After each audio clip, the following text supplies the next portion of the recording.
Madame la ministre de la République fédérale du Nigeria, chargée des finances et de la coordination de l'activité économique, je vous invite à la tribune à ouvrir les discours avec le message du président fédéral. Bon, merci Lionel. Bonjour, Monsieur le Président de la République française, Messieurs les présidents de notre continent, Mesdames et Messieurs les ministres, Mesdames et Messieurs les ambassadeurs, Mesdames et Messieurs les chefs d'entreprise, Mesdames et Messieurs.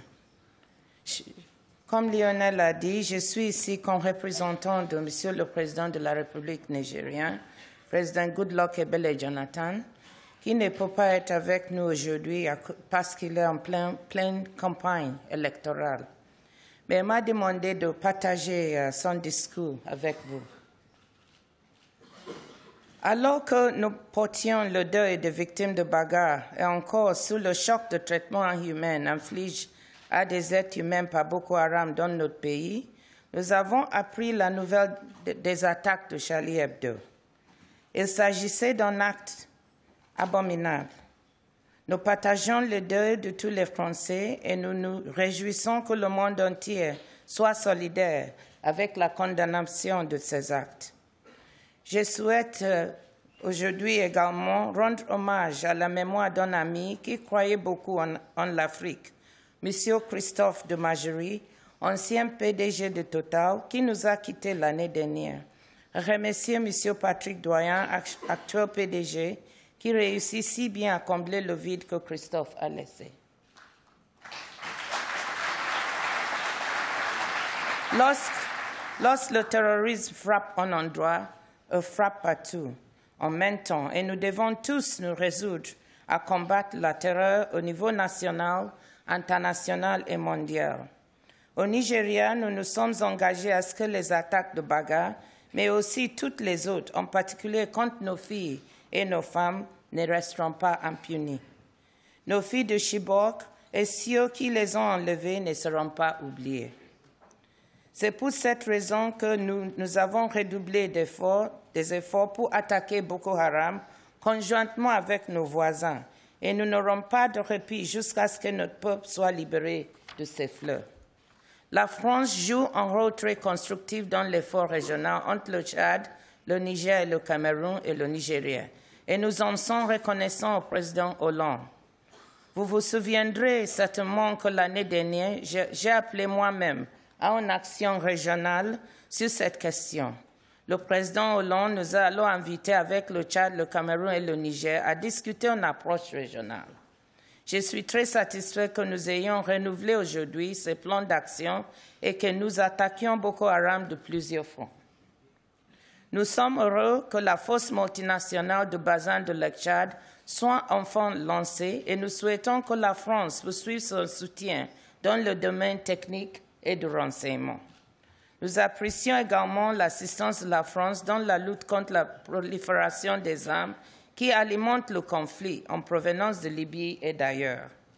Excellences, Mesdames et Messieurs, c'est en alliant volonté nationale et action mondiale que nous pouvons et devrons vaincre Boko Haram. Let me now switch to English for the rest of the President's address. Having said what we said previously, we all know that security is essential to development. That is why to make progress on development, trade, and investment on the African continent, we must work hard in partnership to secure the lives of our people. In spite of all these challenges that confront us today on the continent, such as terrorist action and insurgency, the fall in commodity prices, Africa and Nigeria, which is a quarter of Africa's gross domestic product, and nearly 75% of that of West Africa, is definitely experiencing a new economic dynamism and resurgence. The Africa of today is very different from the Africa of the 80s and 90s. On the basis of courageous and appropriate economic policies, the continent is doing better in this 21st century than before. The Economist magazine even noted recently that despite the fall in commodity prices, the continent is expected to grow at reasonable rates. The IMF expects the sub-Saharan Africa region's economy to grow by 4.9% in 2015, which is above the projected global growth of 3.5%. Yes, we are not saying that Africa does not have its challenges. It does. But it also has its opportunities and is resurging with a new dynamism.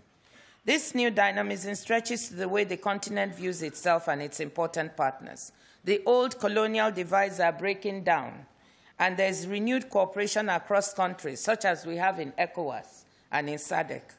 This renewed cooperation is not as a result of past political ties, but as a result of new economic realities. That is what binds us together on the African continent now. In the same way, partners are viewed not along the old colonial lines, but in terms of mutually beneficial economic and political opportunities that can be built. Certainly in Nigeria and in most of the Anglophone countries, France is now viewed differently as an important economic player on the continent. But we would like France to play an even bigger role in investment and trade. It is important to note that Nigeria has just 1% or slightly less than 1% of France's total trade, while the whole of Africa accounts for about 6%, according to UNCTAD data. There is definitely room and opportunity to grow. We invite investors here present to take a close look at the continent, particularly outside the commodity sector. In Nigeria, we are looking to expand and build on this relationship in several sectors: power, manufacturing, consumer goods, agriculture, and development finance, also in communications technology and ICT. When we held this forum last year, my finance minister, I guess that's me, said that the investment boat